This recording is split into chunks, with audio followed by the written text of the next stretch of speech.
Ça, c'est moi. Un mec qui confond sa gauche et sa droite et qui a des ambitions de zinzin. Je voulais jouer au Real Madrid, devenir médecin, chanteur et performeur, devenir mangaka, écrire un animé, acteur juste pour jouer Iron Man, bon ça, je pense que c'est KO. Devenir mannequin, devenir designer de mode et tout ça en même temps. J'ai toujours été un mec ambitieux parce que dans la vie, il y a tellement de trucs à faire que tu peux pas te limiter à un seul truc en fait. Mais derrière tout ça, il y a un seul truc que je voulais faire à tout prix. Un jour, je me balade sur l'ordi familial, tout ça, et là, j'ai découvert une plateforme où tout le monde partageait ses créations. Des vidéos, des tutos, des gameplays, bref, tout et n'importe quoi, t'as capté. Et là, gros, je tombe amoureux. Pour moi qui n'a pas d'amis, c'est incroyable. Parce que je pouvais passer des journées à regarder des vidéos dessus, et c'est exactement ce que j'ai fait. Il n'y avait pas moyen d'en décoller, et j'avais trouvé ma nouvelle passion, genre. Quand j'ai appris que c'était leur métier, fallait me voir. J'avais décidé que j'allais aussi en faire le mien. En fait, ils avaient l'air de faire des trucs archi cool, et moi j'avais envie de vivre les mêmes choses dans ma vie.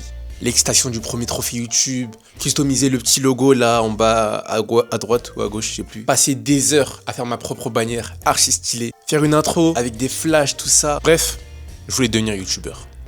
Je sais, ça sonne ringard de ouf, mais à l'ancienne, c'était trop cool. Mais au fond de moi, j'étais dégoûté parce que je savais que ça allait pas être possible. J'avais pas de caméra, pas de micro, pas de trépied, pas de PC super sophistiqué et pas de décor super luxueux parce que je vivais en HLM. J'étais broke et ça me déprimait un peu. Même si j'avais que 12 ans, je m'étais rendu compte du décalage qu'il y avait entre les gens de mon âge sur internet et moi. En fait, on n'avait pas la même vie. Du coup, je me suis rêvé de côté, je me dis vas-y, je vais continuer ma vie comme un gosse normal quoi. Je vais avoir une vie normale. Jusqu'à ce que je rentre à la fac. J'ai 18 ans, je rentre à l'université, c'est un peu le début de la vie d'adulte pour moi. Et YouTube, c'est un peu derrière moi, tu vois. J'ai fait quelques vlogs par-ci par-là, mais je sais que c'est trop tard et que je suis finito.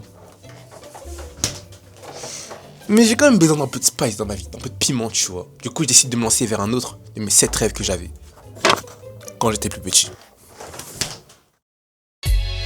Le mannequinat.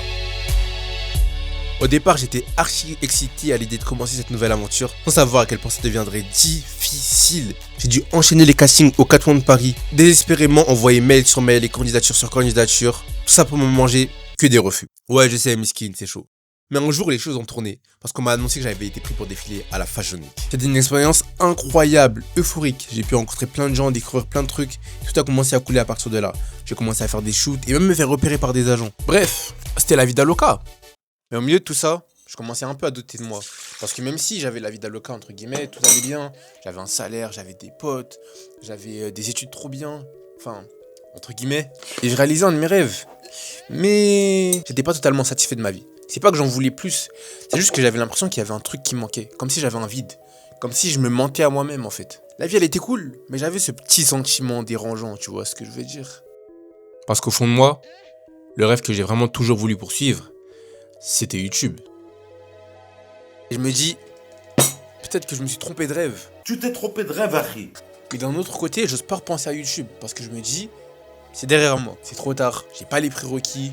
Je reste quand même un étudiant broke, d'accord? Ma vie elle est toujours pas assez bien, j'ai toujours pas le bon matos. C'est pas possible, je peux pas le faire. Sauf qu'au fil du temps, les semaines passent, les mois passent, et je commence à ne plus en pouvoir. Voilà, c'est bon, ça me fait chier frère. Tout me fait chier gros. Les études elles me drainent de plus en plus, le mannequinat ça me stimule plus autant. En fait, j'enjoy plus la life.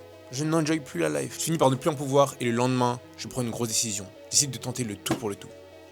Je quitte les études et le travail. Je mets le mannequinat de côté et je me mets à 100% sur YouTube. Rien que ça. J'ai pris mes économies, j'ai acheté une caméra et je crée un concept qui consiste à vlogger une aventure où j'accomplis tous mes rêves d'enfant.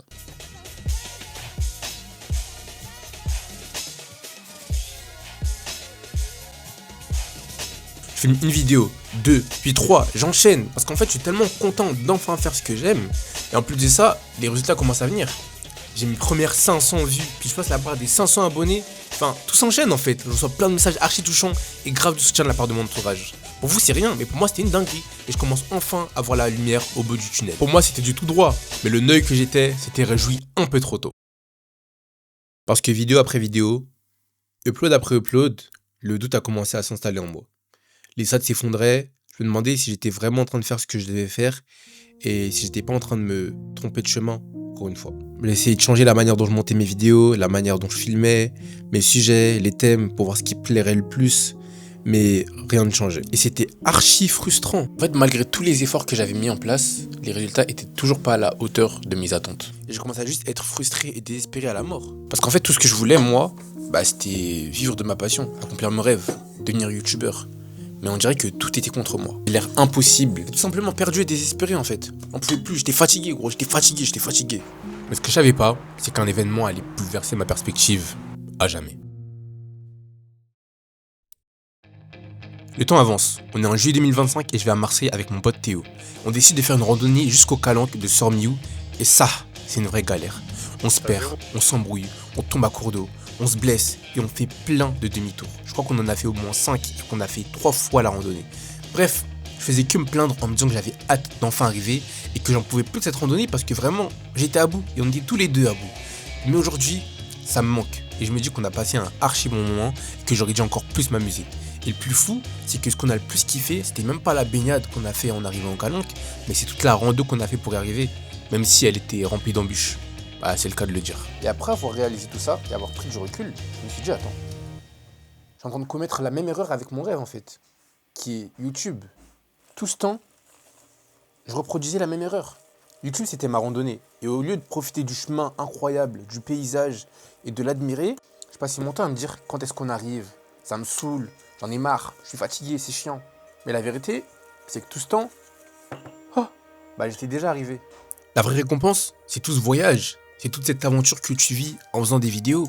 C'est tous ces moments à écrire, filmer, monter, les gens que tu rencontres, les souvenirs que tu te fais, les choses que tu apprends. C'est ça le rêve. Et ça ne s'applique pas qu'aux vidéos. Peu importe ton rêve, peu importe ce que tu construis, il faut que tu te concentres sur ce que tu es en train de construire plutôt que le résultat final.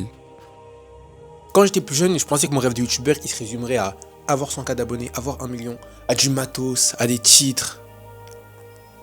T'es trompé. Alors que pour vivre mon rêve, j'avais juste à faire des vidéos. La preuve en est, j'étais pas heureux quand je réussissais dans des domaines qui me passionnaient pas. Que c'est la création qui me fait kiffer. C'est pas toutes les récompenses qui viennent avec qui sont complètement secondaires. Si toi aussi t'as des rêves, sache qu'ils sont aussi à ta portée. Alors fonce, va les vivre. T'es plus cassé, donc vis-les et laisse rien t'arrêter. Laisse pas un titre définir ta légitimité, laisse pas du matos, de l'argent, ton origine sociale, peu importe, te dire ce que t'as le droit de faire ou non. Parce que tu peux faire tout ce que tu veux. Alors donne-toi le droit de le faire et vis tes rêves avant de les avoir réalisés.